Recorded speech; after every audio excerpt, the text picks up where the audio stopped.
Dans cet épisode, j'aimerais vous donner un mode d'emploi, vous partager des clés, des pistes sur lesquelles travailler pour transformer votre vie, pour changer de job si c'est votre intention, pour vous créer une vie sur mesure qui soit pleine de sens et d'abondance dans tous les domaines.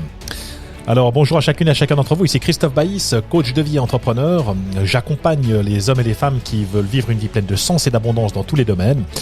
Alors bienvenue dans ce nouvel épisode de Réussir sa vie, le podcast du développement personnel et professionnel, où chaque semaine, je vous partage des outils, des techniques, des interviews, des réflexions qui bousculent les idées reçues et qui favorisent votre changement.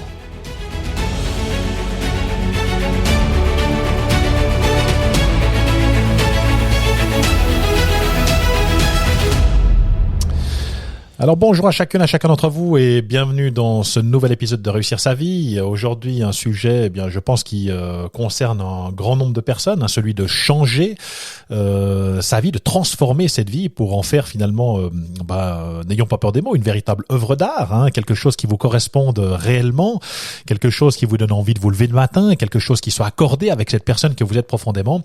Et avec mes clients, on me pose très souvent cette question, on est dans une situation actuelle qui ne nous convient pas. On va ressentir tantôt de l'insatisfaction, un sentiment de vide, de la frustration, et puis finalement d'être dans cette négativité, ces choses qui collent pas véritablement avec cette personne que nous sommes, vont produire du cortisol dans notre cerveau. Et le cortisol, comme je le dis souvent, c'est quelque chose, c'est une hormone qui va être néfaste si on est sans arrêt en tension, en frustration, qu'on est dans ce sentiment d'abattement, de vide, et qui va avoir un impact négatif sur notre cerveau, et puis finalement on va somatiser, c'est-à-dire qu'on va tomber malade, il va y avoir une conséquence sur notre métabolisme, et les gens finissent par faire des dépressions, finissent par faire des burn-out. C'est un sujet qui est très à la mode, si on peut parler de mode, mais disons que parce qu'il y a un véritable mal-être aujourd'hui dans la société, où cette société ne répond pas véritablement à nos attentes. Ça peut être une perte de sens, ou un non-sens carrément, ça peut être de l'ennui, toutes ces choses qui finalement vont nous tirer vers le bas. On rentre dans une spirale négative, on va commencer à se victimiser et puis à mettre la responsabilité à l'extérieur de nous, et puis fatalement il y a un beau jour où notre corps va se rappeler à nos bons souvenirs, et puis à force d'avoir tiré sur la corde, la corde va rompre, et puis maintenant on peut plus se lever. Il y a aussi pas mal de peurs qui nous empêchent de nous libérer, parce qu'aujourd'hui, n'ayons pas peur des mots, mais tout le système est basé sur la peur. On a peur de se dire à son travail, on a peur de communiquer. Qu'est-ce que va dire mon patron si je lui dis que je ne suis pas d'accord ou que ça ne me convient pas, etc. Donc on a peur de perdre son job, on a peur de perdre sa sécurité financière, on a peur de perdre sa sécurité relationnelle. Enfin toutes ces choses, la peur du qu'en dira-t-on, la peur d'être jugé, la peur de perdre ses amis, la peur de perdre son canapé en cuir, son écran placement, enfin toutes ces choses finalement qui vont nous impacter. Et puis comme nous sommes finalement quelque part des animaux, certes évolués, mais on reste quand même des animaux, on a été conçus, il y a 400 millions d'années, on avait un premier niveau de cerveau, ce cerveau reptilien, qui lui est très réceptif à la peur. Et du reste, c'est ce qu'on peut constater avec cette période de Covid, où finalement ça vient parler à ce cerveau reptilien dont la fonction est de nous maintenir en vie, notamment avec dans notre métabolisme, de faire en sorte de s'assurer que nos fonctions primaires fonctionnent correctement, respirer, notre température, etc., etc. Et sa fonction, c'est de se dire attention, de prendre le contrôle quand on est dans la peur, pour dire surtout n'entreprends rien, parce que si tu fais quelque chose, ça peut être quelque chose de risqué, et il est urgent de ne rien entreprendre, ne fais rien. Si tu mets la tête dans le sable et puis tu fais un petit peu l'autruche, ça va sans doute se passer. Alors c'est un mécanisme qui était très adapté à l'époque où nous étions chasseurs-cueilleurs, comme j'aime à le rappeler, pour nous maintenir en vie, parce qu'il y avait des prédateurs, des serpents, des tribus hostiles. Il pouvait nous arriver des trucs, donc ce cerveau est sans arrêt en éveil finalement pour nous maintenir en vie, pour prévenir ces dangers qu'on n'aurait peut-être pas immédiatement identifiés. Mais aujourd'hui, on doit admettre que quand on est en train de faire ses commissions dans notre supermarché, il n'y a plus vraiment de ce genre de prédateurs ou de risques qui nous nous pendent au nez et qu'on peut un petit peu se détendre et puis revenir finalement à quelque chose d'un petit peu plus tangible. Parce que les peurs, qu'est-ce que c'est finalement? Eh bien, c'est uniquement une construction de notre mental. Hein. Qu'est-ce que la peur? La peur n'existe pas en soi. Hein. C'est une construction du scénario du pire qu'on est en train d'échafauder dans notre cerveau, hein, avec une pensée abstraite, hein. On va échafauder des scénarios en se disant si jamais je fais ça et que ça se passe pas bien, alors je vais être dans une situation difficile. Et finalement, bien qu'est-ce qu'on fait? On écoute cette peur, on la laisse nous habiter, on lui donne la télécommande et puis on n'entreprend rien. Alors que la réalité est tout autre, hein, puisque je l'ai dit dans plusieurs autres capsules, mais 70% de la population aujourd'hui aspire à un changement profond dans sa vie. Donc des gens ont une situation désirée, donc ils ont un objectif de vie, ils se rendent compte peut-être qu'aujourd'hui, eh bien, ils sont pas vraiment accordés avec cette personne qu'ils sont, qu'ils aimeraient faire quelque chose d'autre, ou peut-être qu'ils ont fait le tour de leur activité, ou peut-être qu'ils avaient fait encore un choix à défaut d'autre chose. Hein, c'est ce qui se passe très souvent. J'ai moi-même fait toutes ces expériences de vie. Hein, je me suis aussi trompé de chemin, j'ai aussi dû chercher pour pouvoir me réaliser pleinement, trouver quelque chose qui fasse du sens. Et eh bien la majorité des gens aujourd'hui aspirent à finalement retrouver la joie de vivre, à redonner ou retrouver du sens dans leurs actions, dans ce qu'ils font, faire quelque chose qui leur corresponde vraiment, quelque chose qui les anime, qui les fasse vibrer, trouver une activité qui soit certes intéressante mais aussi lucrative, qui leur permette d'en vivre, bref, être plus heureux. Alors, une fois qu'on a posé un petit peu ce constat de situation actuelle où on est dans cette insatisfaction et que finalement il y a assez peu de gens qui parviennent à trouver leur chemin, disons qu'on a une situation désirée, un objectif, on aspire à quelque chose d'autre. Alors qu'est-ce qui bloque? Eh bien, de mon expérience et avec les gens que j'accompagne, je peux dire sans peur de me tromper que la majorité des gens, bien, soit ne savent pas quoi faire. Hein, qu'est-ce que je pourrais faire? Ça a été mon cas pendant des années. J'aspirais à un changement, mais je ne savais pas quoi faire. Ok, qu'est-ce que je peux bien faire comme job? On ne sait pas ce qu'on ne sait pas. Il existe une multitude de jobs actuellement. Et effectivement, si on ne connaît pas ces jobs, comment est-ce qu'on pourrait choisir la bonne chaussure à son pied? Une deuxième chose, c'est qu'il y a très souvent des gens qui ne savent pas comment faire pour y arriver. Hein. Comment est-ce que je dois m'y prendre? Par où est-ce que je dois commencer? Un petit peu la poule et l'œuf. Hein. Est-ce que je ne sais pas pourquoi parce que j'ai pas compris vraiment ce qui m'arrivait, ou est-ce que je ne sais pas pourquoi parce que je ne sais pas vraiment où je veux aller? Et finalement, on tourne en rond, hein, un petit peu à l'image d'un GPS à qui manque finalement des coordonnées pour pouvoir nous tracer le juste chemin pour aller dans la bonne direction. Et puis, il y a une grande chose aussi qui nous limite, ce sont toutes les croyances que nous avons adoptées au fil de notre vécu, de nos expériences de vie, des croyances qui très souvent sont limitantes. Alors ces croyances, eh bien, on les a forgées ou on a décidé d'adopter quelque chose. Déjà, qu'est-ce qu'une croyance? Une croyance, c'est quelque chose que on tient pour vrai, hein, on croit quelque chose, et puis pour que ça devienne une croyance, eh bien il va falloir se le répéter plusieurs fois, et pour finir, eh bien on commence à se dire ok, c'est comme ça, alors que eh bien c'est pas forcément comme ça, c'est que c'est quelque chose qu'on a décidé de croire à un moment donné de notre vie, qui était peut-être aidant à une période où selon les circonstances de notre vécu, de nos expériences de vie, et puis que d'un coup peut-être que quand vous aviez 12, 15, 20 ans, eh bien vous aviez cette croyance, et puis qu'aujourd'hui eh bien cette croyance n'est plus du tout aidante, au contraire c'est devenu une croyance qui vous limite dans votre liberté d'action, dans vos choix, et eh bien c'est quelque chose qui très souvent va bloquer les gens. J'ai envie de changer de job, mais c'est trop loin, c'est trop difficile, on peut pas, j'ai plus l'âge, et puis si j'ai pas de clients, enfin on va se mettre tout à coup plein de croyances comme ça qui vont nous empêcher finalement de passer à l'action pour pouvoir nous diriger. Et puis une autre chose encore, c'est ce fameux discours intérieur. Hein. Donc on est des animaux qui sommes à partir de 35 ans, 95% de nos actions sont en mode pilote automatique. Pourquoi en mode pilote automatique? Parce que comme chaque organe, eh bien le cerveau essaye d'être le moins énergivore possible, donc il va automatiser toute une série de process, et puis finalement on agit une fois qu'on sait faire quelque chose, qu'on a acquis une compétence ou un skill, hein, comme on dit en anglais, eh bien on va le faire de manière automatique en dessous du niveau de conscience, parce que ça consomme beaucoup moins d'énergie. Donc on va nourrir un discours intérieur qui va finalement nous conforter, qui va venir soutenir nos croyances, parce que le fait de remettre en cause nos croyances, eh bien c'est quelque chose d'insécurisant, et que l'être humain aime la sécurité. Donc on va venir sélectionner les informations qui vont dans le sens de ce que nous croyons, précisément avec un discours intérieur qui va être limitant. Encore une chose qui nous bloque, ce sont nos habitudes. Nous sommes finalement la somme de notre discours intérieur et de nos habitudes. Plus je fais de la même chose et plus j'obtiens du même résultat. Donc c'est clair que si je ne commence pas à faire les choses un petit peu de manière différente, eh bien je ne vais pas avoir un résultat qui va être différent. Je vais simplement obtenir le même résultat que ce que je fais d'habitude.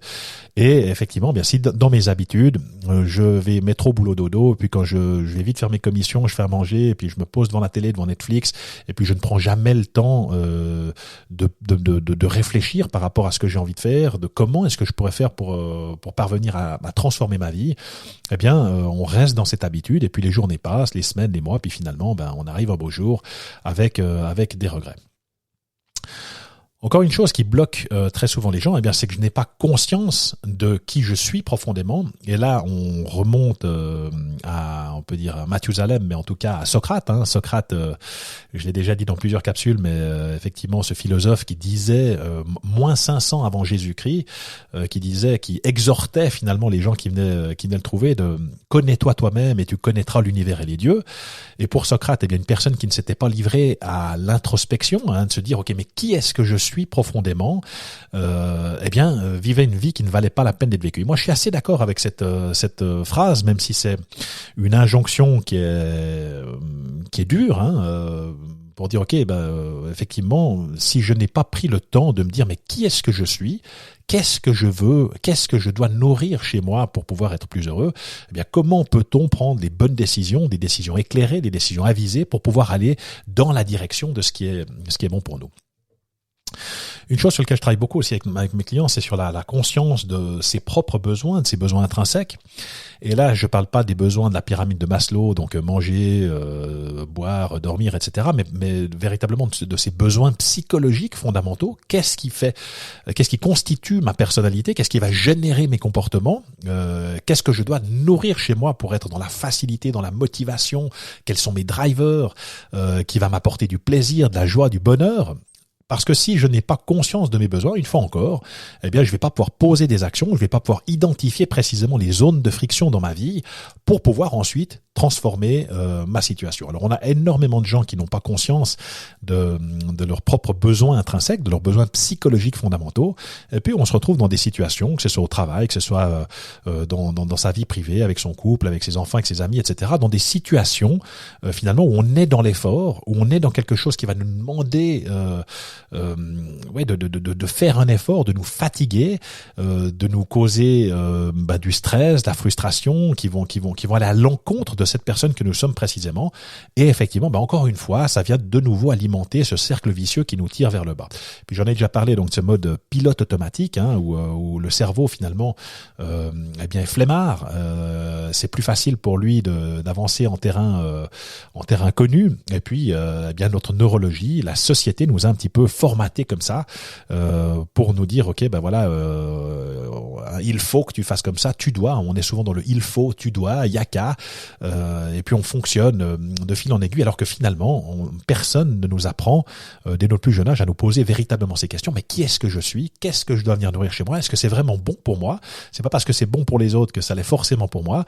Et on est dans ces biais de conformité avec ce désir finalement d'appartenance à un groupe, de ne pas être le mouton noir, et on reste comme ça finalement dans ces travers à vivre une vie qu'on n'avait pas forcément voulu, qu'on n'avait pas forcément choisi, parce qu'on a été nourri par des dogmes, parce que nos professeurs, nos parents, nos amis, il y a une pression sociale où il y a des idées reçues qui nous sont transmises comme ça, et puis le système nous prépare à être finalement non pas des entrepreneurs, non pas à venir vous poser des questions, de dire mais qui est-ce que tu es et qu'est-ce que tu veux faire de ta vie, mais plutôt on vous prépare à devenir une bonne petite fourmi dans la fourmilière, à venir nourrir ce système, à être employable, à être productif, et finalement tout le système scolaire est dessiné comme ça, et je trouve que c'est vraiment une chose aujourd'hui qui est génératrice de souffrance. Et vous avez peut-être vu passer cet article dans le journal Le Temps cette semaine qui disait qui dit que 85% aujourd'hui des élèves sortent de scolarité sans papier. Et je pense que quand on est avec un bilan aussi aussi terrible, eh bien, je pense qu'il y a le moment de peut-être de repenser ce système scolaire, de faire en sorte que les gens puissent trouver un intérêt par rapport à cette personne qui sont, venir nourrir leurs besoins psychologiques fondamentaux et eh bien pouvoir trouver leur juste place dans une société plutôt que d'aller se caser, rentrer dans un moule avec l'aide d'un chausse-pied. On essaie de vous faire rentrer dans une chaussure finalement qui est pas du tout adaptée à votre morphologie et puis être malheureux finalement pendant des années parce que tout à coup eh bien on n'est pas du tout en accord avec cette personne que nous sommes. Alors une fois qu'on a dit ça, eh bien comment faire pour passer de l'un à l'autre, On a vu qu'on a une situation actuelle qui n'est pas forcément folichonne, qu'on n'est pas super content de sa situation, on désire autre chose et pourtant il y a des choses qui nous bloquent, celles que je viens d'évoquer. Alors comment faire pour passer de l'un à l'autre, pour pouvoir finalement transformer cette vie, parce que on dit qu'il y a beaucoup d'appelés, peu d'élus, et effectivement donc quand on dit que 70% de la population aspire à un changement profond dans sa vie, c'est que si vous êtes dans cette situation, il n'y a pas de culpabilité à avoir, vous êtes simplement normal. C'est que aujourd'hui, eh bien, on se rend compte que cette société ne répond pas aux attentes des gens. Alors, comment faire pour pouvoir transformer ça? Alors, c'est de ça que j'aimerais vous parler dans cette capsule, vous donner des pistes, vous donner des clés, vous permettre d'y voir plus clair, voir un petit peu par où commencer. Et eh bien, si vous attendiez que je vous dise qu'effectivement un changement se fait sans effort, finger in the nose, comme on dit, tranquillou, et puis que ça se passe tout seul, la réalité est un petit peu plus difficile. Mais quelque part, je suis pas là pour vous flatter et pour vous dire que ça se passe sans effort. Non, il va falloir chercher un petit peu, il va falloir trouver votre zone de génie pour pouvoir développer. Alors, comment faire? Eh bien, moi, c'est là-dessus que je travaille avec de nombreux clients. La première, et là, je vous donne mon modèle, disons je vous dis pas que vous n'êtes pas obligé de me croire sur parole et de penser que j'ai la science infuse. Donc, c'est toujours bon de remettre en question finalement ce qu'on nous transmet. Mais pour moi, disons que ce qui a été en tout cas un révélateur pour moi dans ma situation, eh bien, c'est de commencer par identifier les zones de friction. D'accord? Aujourd'hui, si on est dans une situation actuelle qui ne nous convient pas, c'est de dire, OK, qu'est-ce qui me rend aujourd'hui malheureux dans ma vie, Les gens vont dire, ouais, mais je sais ce que c'est mon job, j'en ai marre de mon job, j'en peux plus, etc. Je déteste mon travail. Alors oui, on peut dire, je n'aime pas mon travail. Mais qu'est-ce que je n'aime pas dans mon travail? Quoi dans le travail je n'aime pas? Parce que finalement, à la fin du mois, je pense que chacun et chacune est content de la somme que vous touchez sur votre compte en banque qui va vous permettre de réaliser d'autres choses dans votre vie, d'élever votre famille, de payer votre loyer, de partir en vacances, d'avoir les moyens de vos ambitions. En tout cas, c'est ce que j'espère pour vous. Mais il y a aussi des choses positives dans le travail, le fait de pouvoir peut-être socialiser, d'avoir une machine à café, de pouvoir rencontrer du monde, de pouvoir raconter des blagues ou rigoler ou aller manger avec des collègues. Donc il y a des choses comme ça dans le travail qui vont vous nourrir. Et eh bien, c'est d'identifier ces zones de friction. Qu'est-ce qui, dans ma vie actuellement, quelles sont les zones de friction? Qu'est-ce qui ne me convient pas aujourd'hui? Qu'est-ce que j'aimerais changer si j'avais une baguette magique? Qu'est-ce que j'aimerais faire? Donc ça, c'est peut-être, et sans aucun doute, la première étape, c'est de dire, OK, qu'est-ce que je veux changer? Parce que si on n'identifie pas les zones de friction, eh bien fatalement, et c'est c'est une chose que je constate très souvent, on a des gens qui vont changer de job, dire ouais, j'en peux plus de ce job, je me tire, etc. Et puis donc ils vont trouver l'entreprise d'à côté tout en pensant qu'effectivement ce nouveau job a l'air tellement mieux, tellement plus sexy, ce sera tellement plus formidable. Mais ce qu'il faut se rendre compte, c'est que très souvent, eh bien la personne qui a lâché ce job était exactement dans la même situation que vous. C'est que si elle a quitté ce job, c'est qu'il n'était pas si parfait que ça. Bien entendu que la perfection n'est pas de ce monde, mais que la personne qui a lâché ce job, eh bien l'a fait sans aucun doute pour des mêmes raisons que vous. Et très souvent, on quitte un job, on va pas dire pour la raison pour laquelle on s'en va parce qu'on veut pas faire de vagues, c'est un petit peu dans la société. Faut pas dire, parce qu'on sait jamais si on va pas rencontrer encore quelqu'un, etc. Et finalement, on a une personne qui s'en va, c'est un peu le jeu des chaises musicales. Et puis on prend un nouveau job, et puis on se retrouve quelques mois plus tard, retombe finalement dans un même style de boîte, peut-être un même style de manager, avec les mêmes problématiques.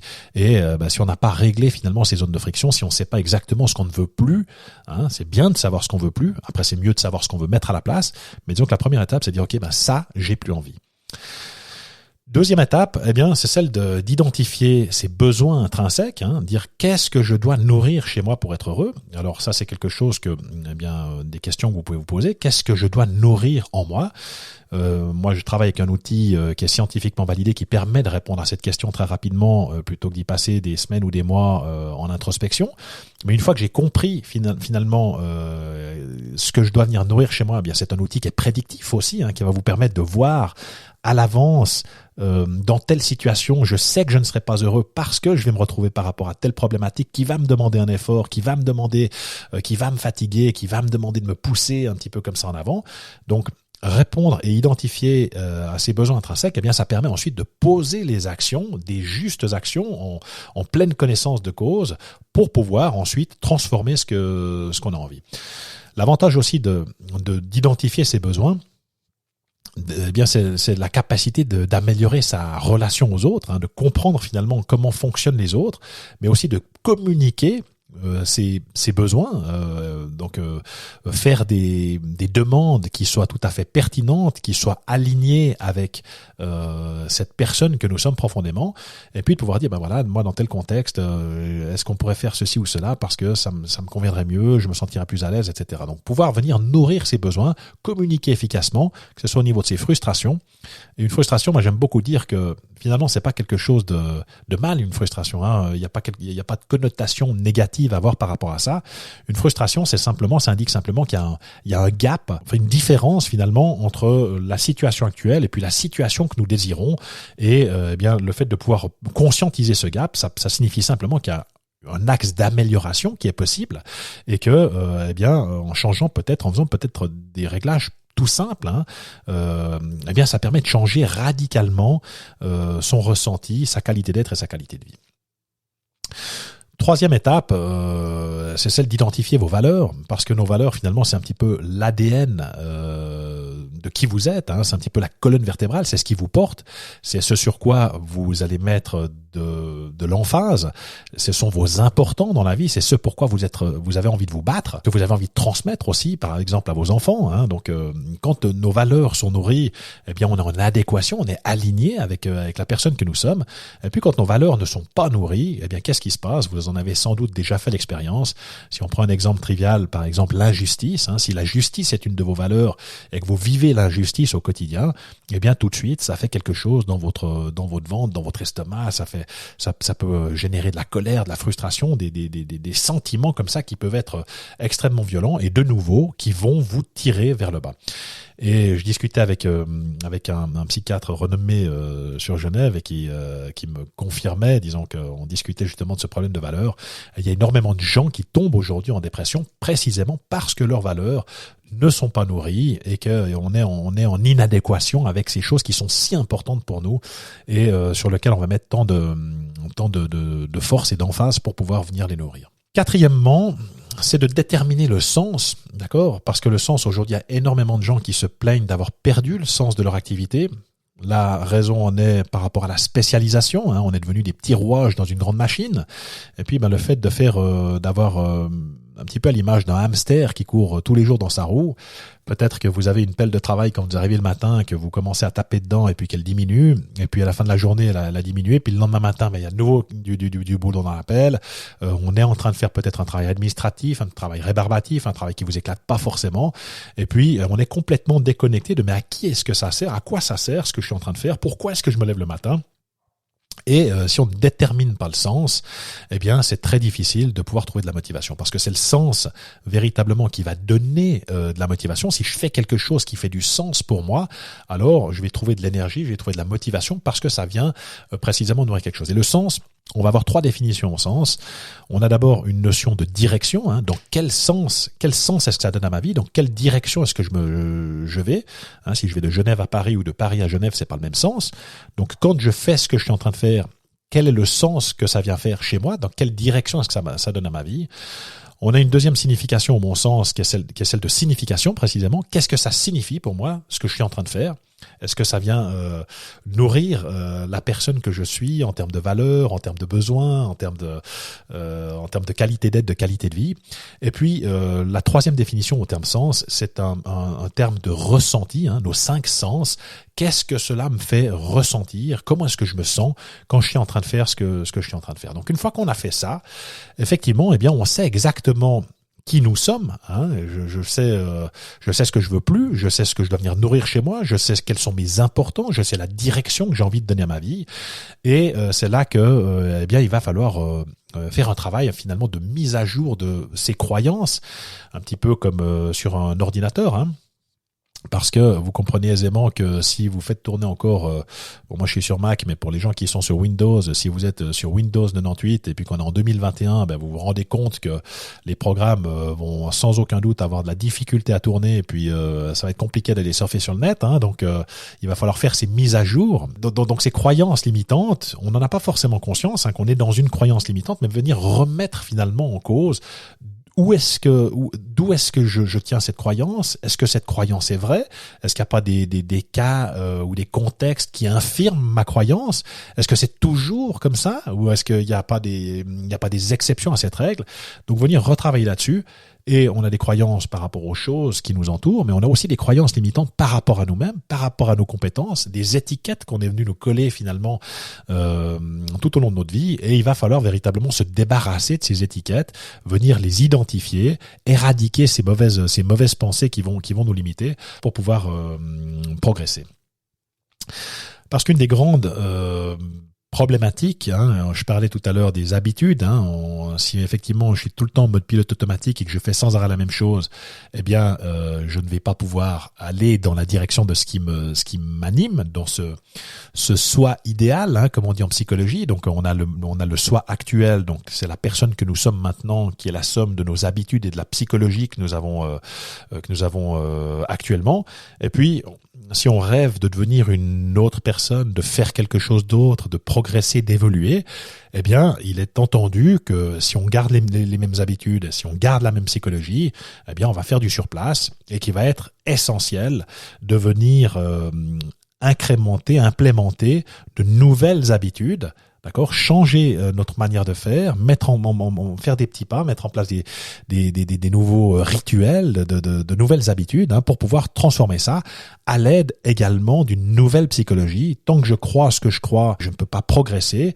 Et si je change de point de vue par rapport à telle ou telle chose, si je mets en place de nouvelles psychologies par rapport à mes capacités, par rapport à ce que je peux faire, par rapport aux moyens que j'ai à disposition, eh bien, ça va nourrir un tout autre discours intérieur. Et c'est notre discours intérieur qui va véritablement être un carburant, un moteur qui va vous permettre de transcender votre vie et de passer à l'étape supérieure.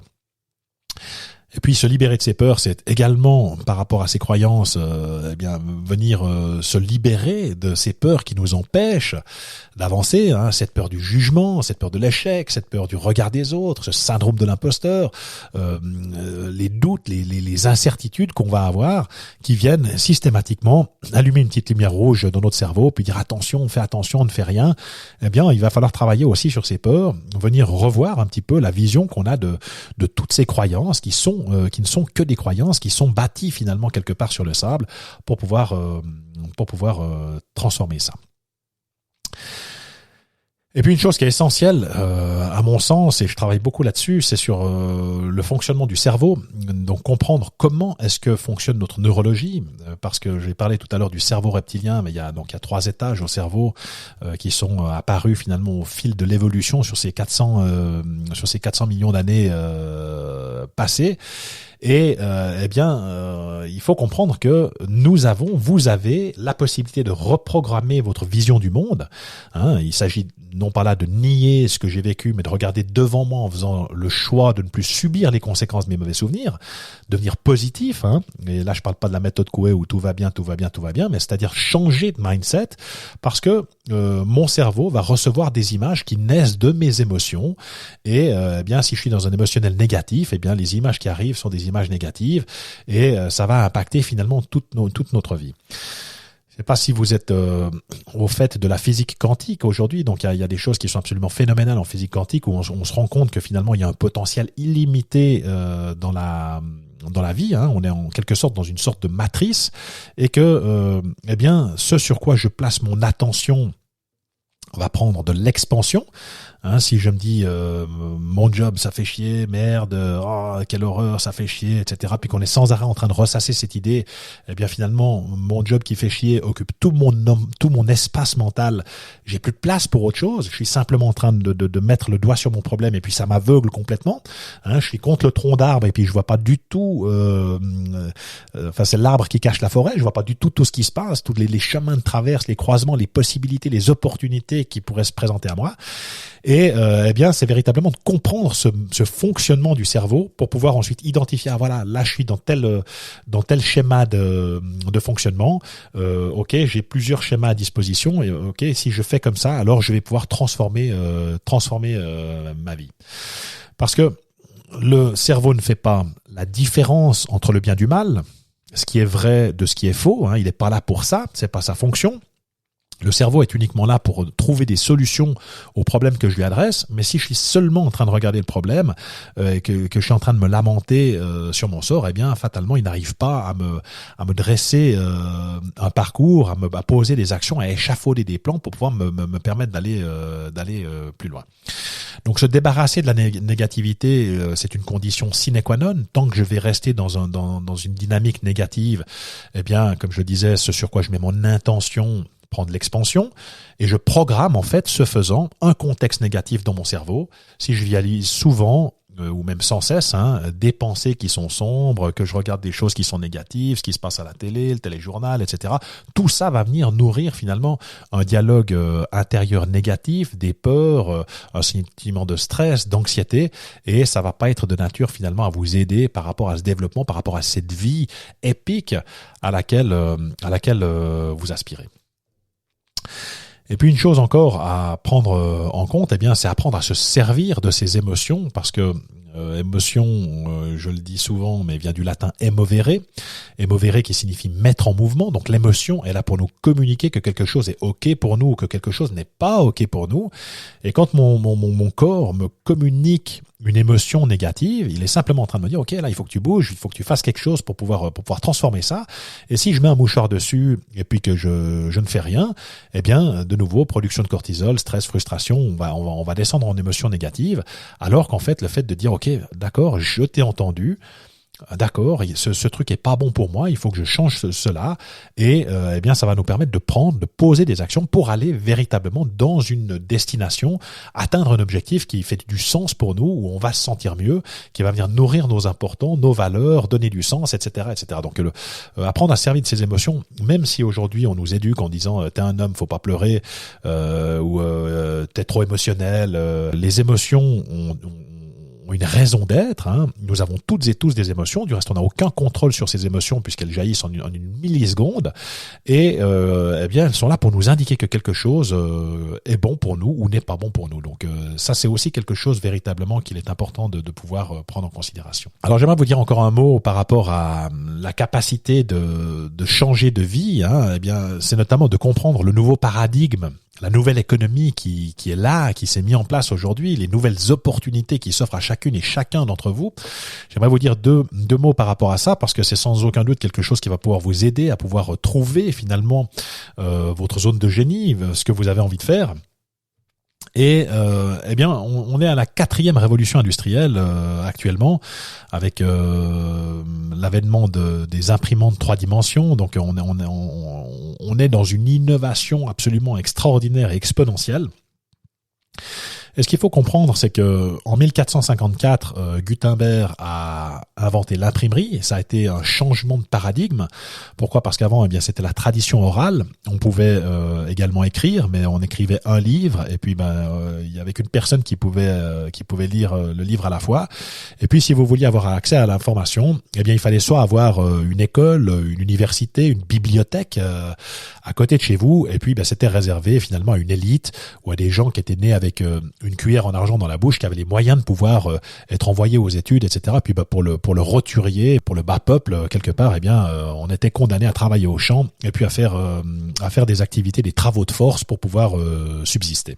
Ce qui a véritablement changé la donne, eh bien, c'est Internet, l'avènement d'Internet à la fin des années 79-80, où on a eu les premiers ordinateurs qui ont été connectés. Et puis il y a connu en fait une expansion d'Internet absolument phénoménale, où en l'espace de 4-5 ans, on décuplait chaque fois le nombre d'ordinateurs connectés, pour arriver aujourd'hui en 2014 avec plus d'1 milliard de sites connectés. Donc c'était 2014, aujourd'hui on est en 2021, donc il y a je sais pas combien, mais ça doit être le chiffre doit être absolument pharaonique. Et bien ce qui a changé toute cette donne, c'est l'accès à l'information pour tout un chacun. Donc c'était plus réservé à une élite dans des universités, dans des écoles. Donc l'école a perdu le monopole de l'enseignement, de la connaissance. Et aujourd'hui, eh bien la connaissance se trouve dans le privé et chacune et chacun peut transmettre, apprendre quelque chose à quelqu'un, lui permettre de faire un bon quantique finalement dans sa vie, parce que tout à coup vous avez un savoir-faire, une connaissance particulière, vous avez un vécu, vous avez appris des choses dans votre vie qui peuvent être transmises, et elles peuvent être transmises par n'importe qui dispose d'une caméra, d'une connexion Internet, et de pouvoir transférer ce savoir-faire contre monnaie sonnante et trébuchante. Alors ça, c'est, je pense, quelque chose que de très nombreuses personnes n'ont pas conscience, c'est qu'aujourd'hui, en fait, le nouvel Eldorado, eh bien, c'est la connaissance. Moi, j'ai vécu ça. Pour vous donner un exemple, lorsque j'étais à la police, il me fallait, en passant par les canaux d'Interpol, les canaux internationaux, il me fallait tout à coup un mois et demi pour obtenir une information sur telle société, sur telle personne, etc. Donc, ça me prenait du temps. Et puis, lorsque j'ai quitté, on était au début 2003. J'ai quitté la police pour la banque où j'étais spécialisé dans la lutte contre le blanchiment d'argent, et tout à coup, eh bien, j'ai eu accès à des bases de données qui me donnaient immédiatement les réponses qu'il me fallait plus d'un mois en passant par les canaux officiels pour obtenir.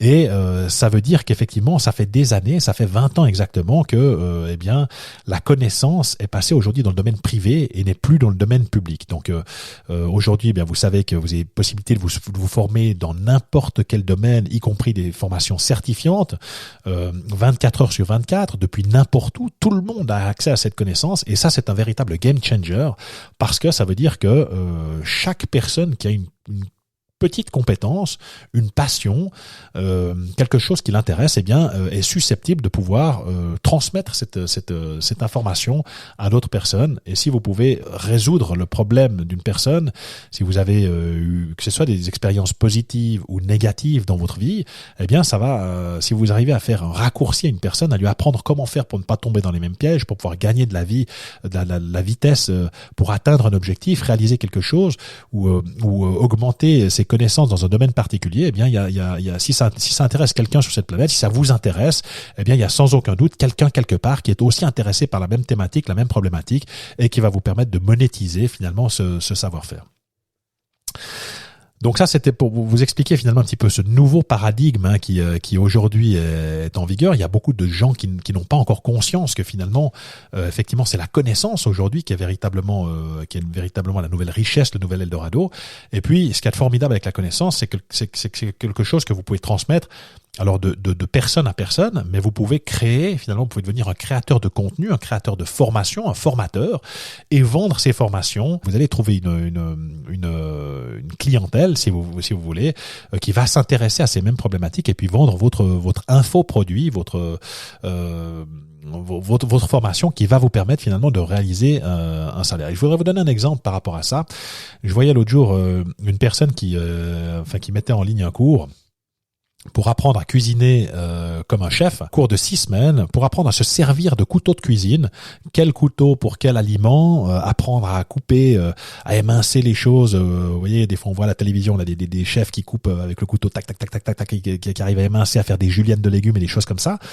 Et eh bien, il y a des gens qui sont intéressés pour apprendre cette compétence, pour pouvoir gagner du temps quand ils cuisinent, pour pouvoir se faire plaisir quelque part en cuisinant comme un chef, et son cours cartonnait. peut prendre d'autres exemples. Aujourd'hui, je sais pas, il y a des gens qui ont envie qui savent pas quoi faire à manger tous les jours, qui ont peut-être envie de cuisiner, qui aimeraient bien obtenir une recette de tous les jours. Ou on pourrait imaginer une personne qui se filme tous les jours en train de faire une recette, de donner exactement les aliments, de montrer comment se fait cette recette. Une recette peut-être rapide, 30, 45 minutes pour pouvoir faire à manger, etc.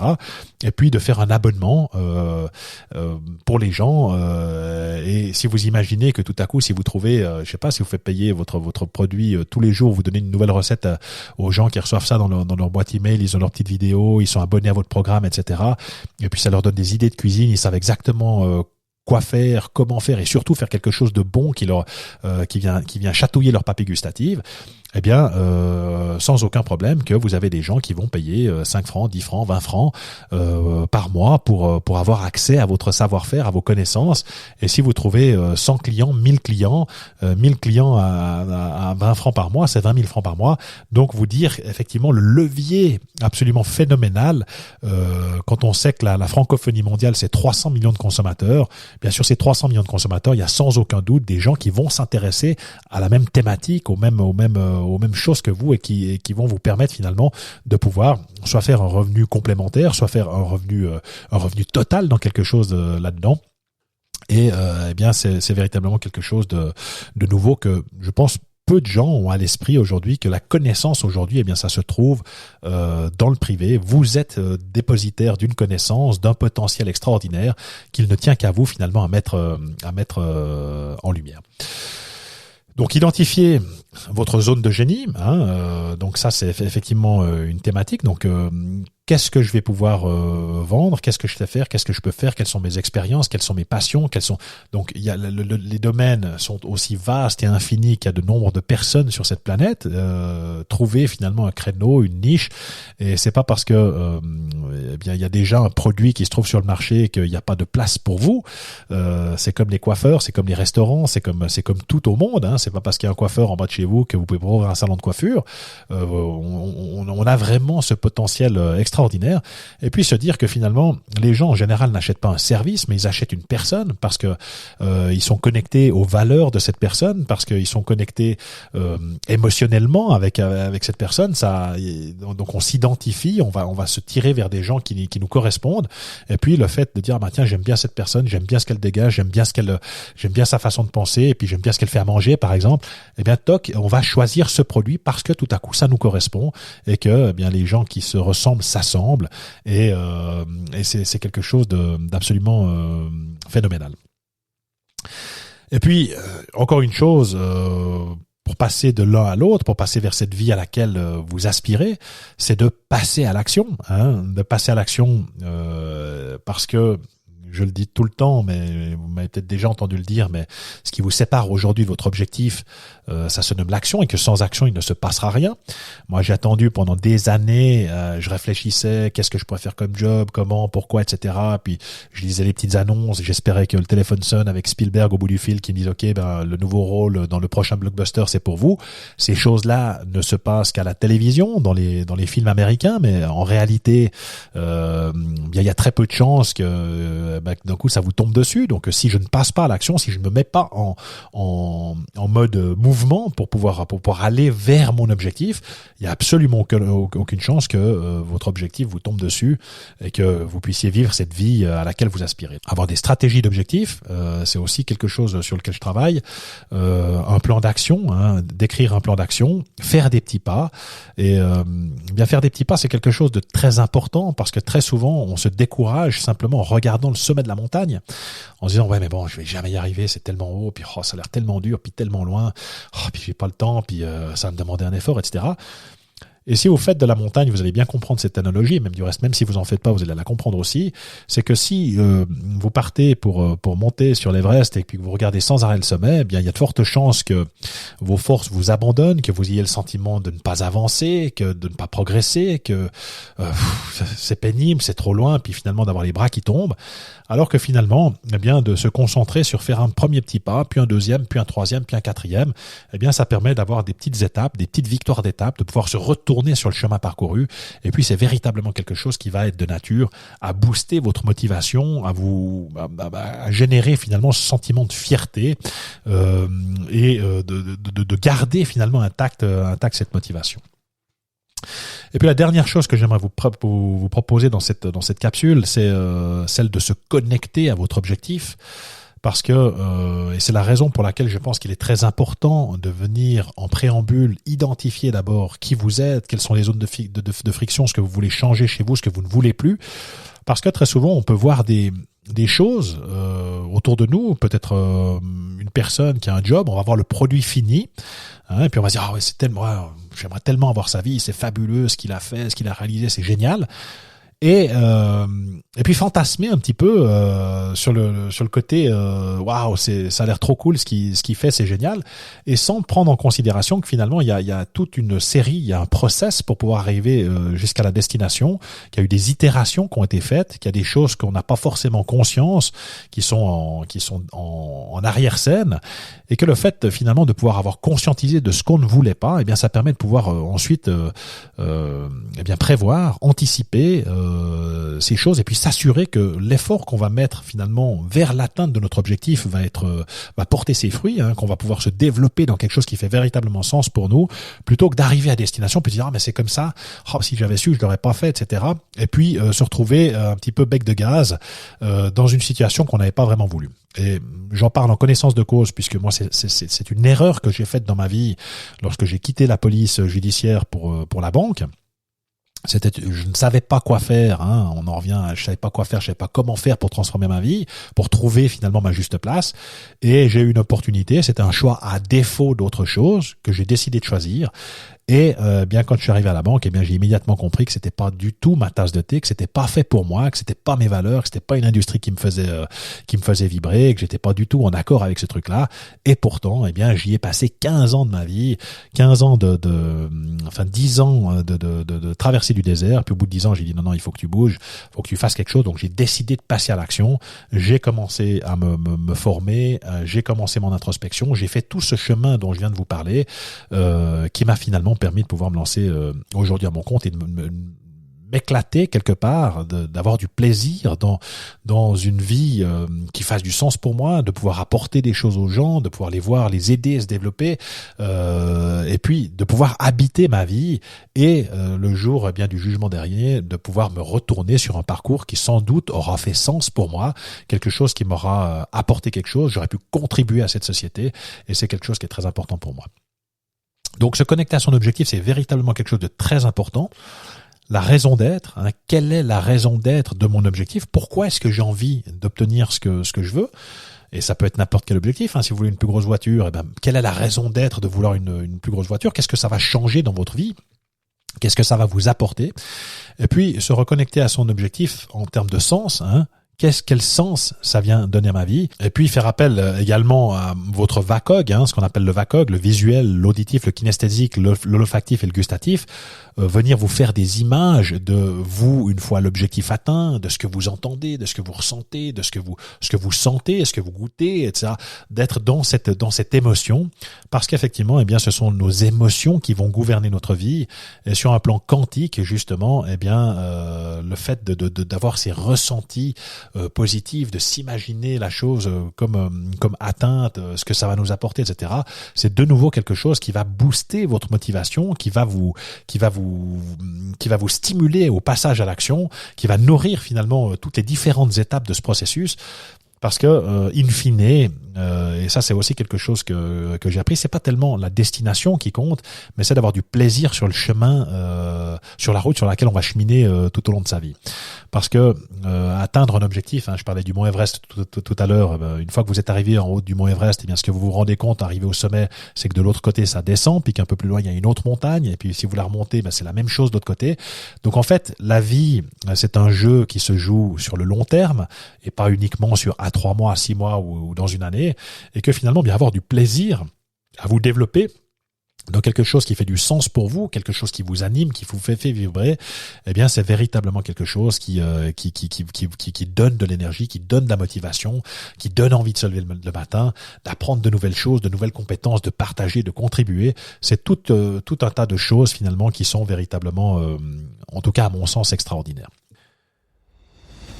Alors voilà ce que j'avais prévu pour vous aujourd'hui, une capsule peut-être un petit peu longue, vous m'en excuserez, mais je pense que c'est vraiment des choses importantes à comprendre pour pouvoir évoluer dans sa vie, c'est-à-dire ok, si j'ai un sentiment de mal-être dans ma vie actuelle, ok, on va l'identifier, on va pas rester focalisé là-dessus, on va aller vers ce qu'on veut obtenir dans notre vie, identifier vos besoins, vos valeurs, donner du sens, mettre à jour vos croyances, comprendre ce fonctionnement du cerveau, apprendre à vous servir de vos émotions, comprendre qu'il y a un nouveau paradigme aujourd'hui qui est là, que vous pouvez travailler aujourd'hui peut-être quelques heures par semaine, quelques heures par jour, peut-être pour dégager une activité lucrative en plus, ou peut-être véritablement vivre de votre activité en identifiant cette zone de génie, en passant à l'action et puis ensuite en se connectant à son objectif pour pouvoir garder intacte cette motivation et aller vers cette vie à laquelle vous aspirez.